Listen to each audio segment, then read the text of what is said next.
बच्चों, जो हमने किया था लास्ट क्लास में, वो हमने टॉपिक किया था मोल के बारे में। और उसमें हम कितना पढ़ चुके थे? हमने ये पढ़ा था कि मोल कैसे कैलकुलेट करेंगे। टोटल 3 मेथड हमने किए थे, है ना यार? Given mass by molar mass. तो यार रखना, डब्ल्यू मैंने गिवन मास होता है। एक दूसरा हमने क्या और किया था मोल कैलकुलेट करने का? कैसे था बेटा? एक गिवन मास है मोलर मास, दूसरा था गिवन नंबर ऑफ पार्टिकल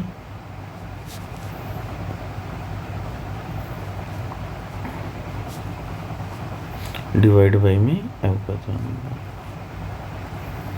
ये दो हमने किए थे। जब हम इससे नेक्स्ट बात करते हैं तो बच्चे एक थर्ड था, वो क्या था? Given volume. ठीक है, डिवाइड बाई में 22.4 लीटर। यहाँ एक चीज़ मेन थी बेटा, वो क्या था? ये जो चीज़ थी ये कहाँ था? At STP। ये आपको याद रखना है, ये STP पे होगा। ठीक है, और सिर्फ किसके लिए होगा? गैस के लिए होगा। इतना हमने किया था। अब इसके जो बाद का टॉपिक है वो क्या है? नेक्स्ट हम आते बच्चे हमारे पास मोल फ्रैक्शन। नेक्स्ट हमारे पास क्या था? Mole fraction. जैसे अगर हमें मोल निकालना आ गया तो मोल फ्रैक्शन भी कर सकते हैं। तो यहाँ समझो पहले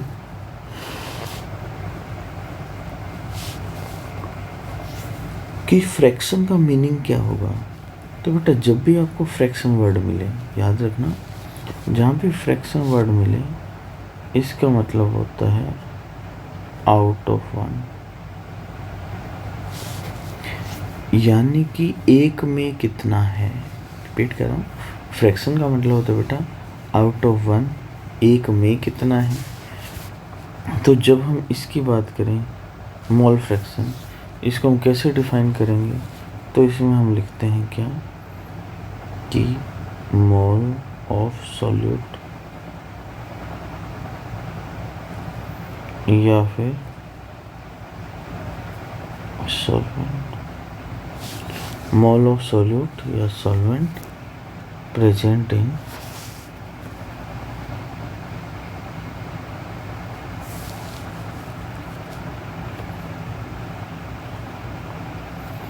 टोटल मोल ऑफ सॉल्यूशन। अब तो समझो बेटा क्या हुआ। कह रहे कि देखो, जो मोल है या वो सॉल्यूट के हो सकते हैं, सॉल्वेंट के, कोई मैटर नहीं करता। वो कितने में है? टोटल मोल ऑफ सॉल्यूशन में कितना है। ठीक है, तो देखो यहाँ कुछ टर्मिनोलॉजी या सिंबल है, वो आपको याद रखना है। जैसे एक्स से डिनोट किसको करता है? मोल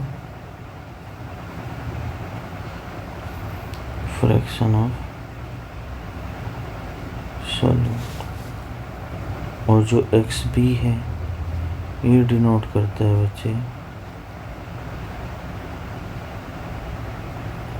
मोल फ्रैक्शन ऑफ सॉल्वेंट। ठीक है, अब एक टर्म और आती है Na।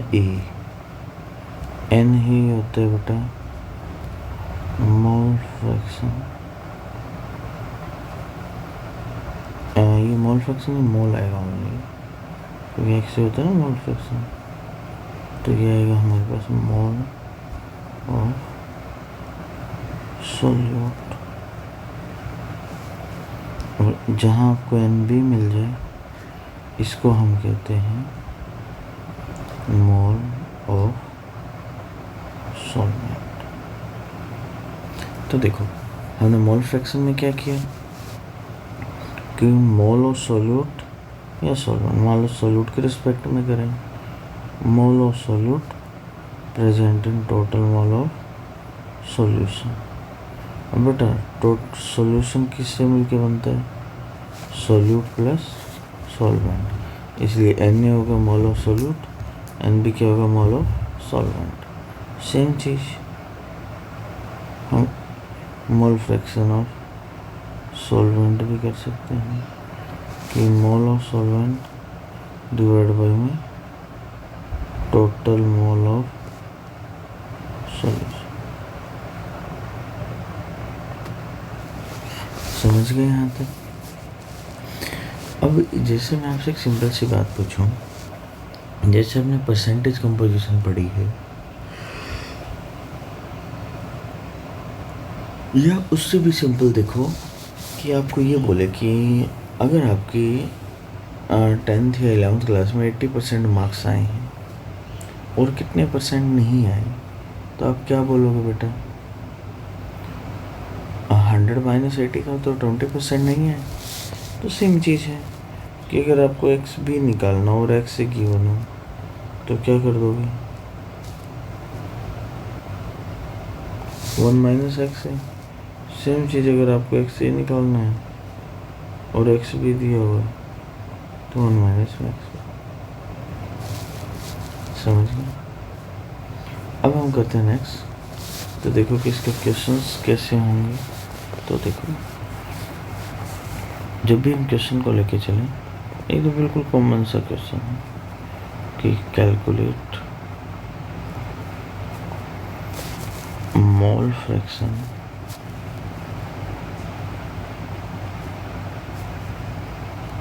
ऑफ, या मैं लिख देता हूँ 20% इथाइल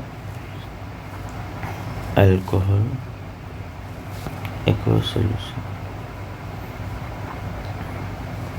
तो अगर कहीं आपको ऐसे लिखा हुआ मिले तो याद रखना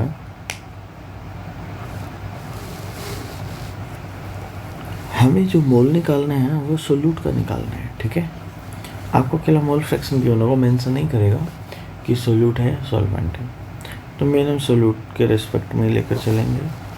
तो इसमें क्या होगा, तो देखो सबसे पहले तो हमें ये पता हो इथाइल अल्कोहल होता क्या है। नॉर्मल इथेनॉल को ही हम क्या बोलते हैं? Ethyl alcohol.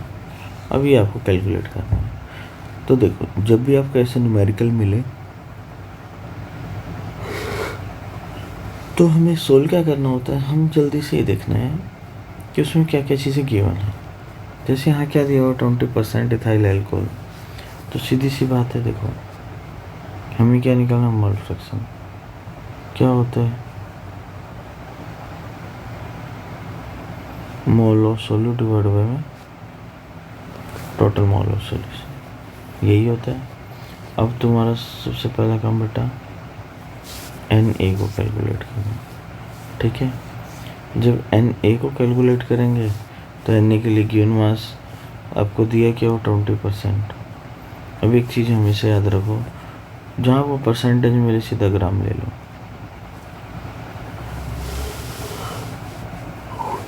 और इथेनॉल का मोलर मास है बेटा 46, Na निकाल लो। ठीक है, अब जो Nb है, अब सीधी सी बात समझो, सॉल्यूशन कितना है 100%। ठीक है, 20% क्या उसमें सोल्यूट, तो 80% क्या बचा, सॉल्वेंट बचा। तो जो 80% है, अब सीधी सी बात आपको क्या बताए, हम परसेंटेज में सीधा ग्राम लेंगे। तो 80 ग्राम हमारे पास क्या होगा, सॉल्वेंट, और सॉल्वेंट के यहाँ पे पानी 18 से डिवाइड कर, तो अभी बस Na और Nb आ जाएंगे, इनको यहाँ इम्प्लीमेंट कर लेना और ये कैलकुलेट करना है। ठीक है, कैलकुलेशन करनी है अभी। सेम इसके बाद आपको NCERT में एग्जाम्पल दिया हुआ है, तो NCERT के एग्जाम्पल सोल्व करोगे, उसमें 20% इथाइल अल्कोहल इथाइलिन ग्लाइकोल दिया हुआ।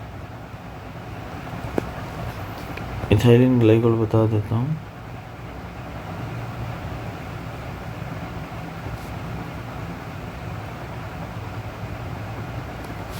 ये आपको दिया हुआ है। ठीक है, इथाइलिन ग्लाइकोल एक्वा सॉल्यूशन, और इसमें भी इसने क्या पूछे जी, मोल फ्रैक्शन का। ठीक है, ये ट्राई करो। जैसे आपका ये कंप्लीट होता है, देन उसके बाद आप एक क्वेश्चन और करोगे, वो भी एनसीईआरटी के इंडेक्स क्वेश्चन में से है कि जैसे ऐसा क्वेश्चन मिलेगा, कह लीजिए आपको 30% बेंजीन दिया हुआ, इसको हमने डिजोल्व कर दिया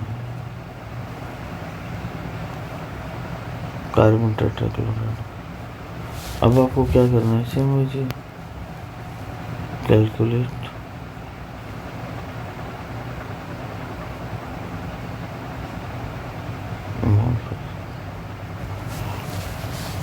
तो ये क्वेश्चन भी आप सोल्व आउट करोगे, समझिए। तो एनसीईआरटी में जितने भी क्वेश्चन हैं, इंडेक्स और एक्सरसाइज, सभी की आपको मोल फ्रैक्शन कैलकुलेट करने हैं, ठीक है। एक और फॉर्मूला और होता है मोल फ्रैक्शन का, वो प्रेशर के रिस्पेक्ट में, कि जब भी यानी कि हम मोल फ्रैक्शन की बात करें, अभी हम किसके रिस्पेक्ट में लेकर चल रहे थे, ओनली मोल के रिस्पेक्ट में, वो है प्रेशर के रिस्पेक्ट में, ठीक है। प्रेशर के रिस्पेक्ट में कैसे है, वो ना रिलेट करता है on Dalton law of partial pressure.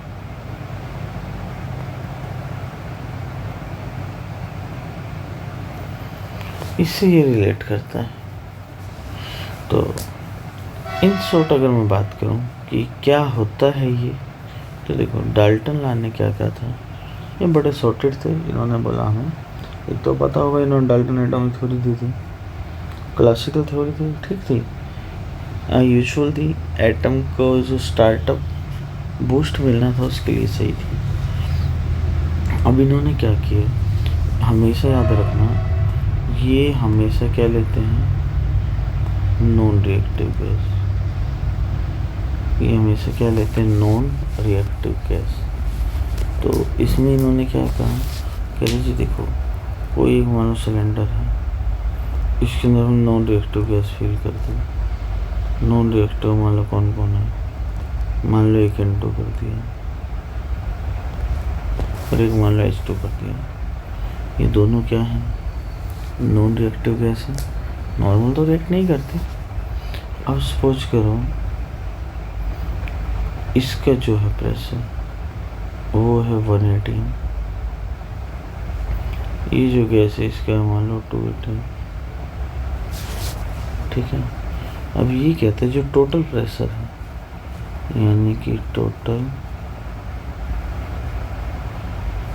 Pressure of gas, ये याद रखना नॉन रिएक्टिव है, ठीक है, ये लिखना मत भूलना, नॉन रिएक्टिव गैस इज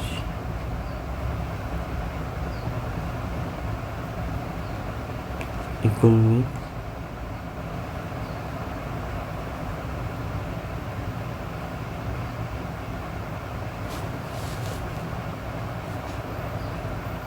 इस लाइन का मतलब समझो क्या है, कहते हैं कि जो पी टोटल है, इसका जो टोटल कंटेनर है वो किसके इक्वल हो गया, जो उसके अंदर गैस है उनका पार्शियल प्रेशर को हम ऐड ऑन कर दें,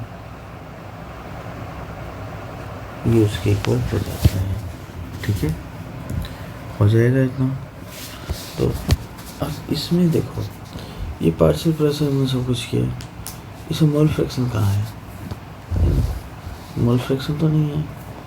तो जब भी हम मोल फ्रैक्शन के रिस्पेक्ट में बात करते हैं, तो हम इसमें क्या कहते हैं कि अगर हमें मोल फ्रैक्शन निकालना है, तो सीधी सी बात कि जो पार्शियल प्रेशर है, अगर हमें किसी गैस का वो निकालना है, हम कैसे निकालते हैं, पी टोटल इंटू में एक्सी,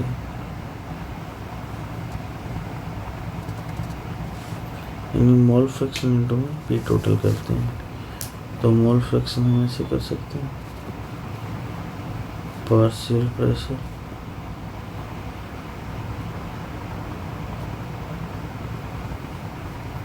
डिवाइड बाय में टोटल प्रेशर।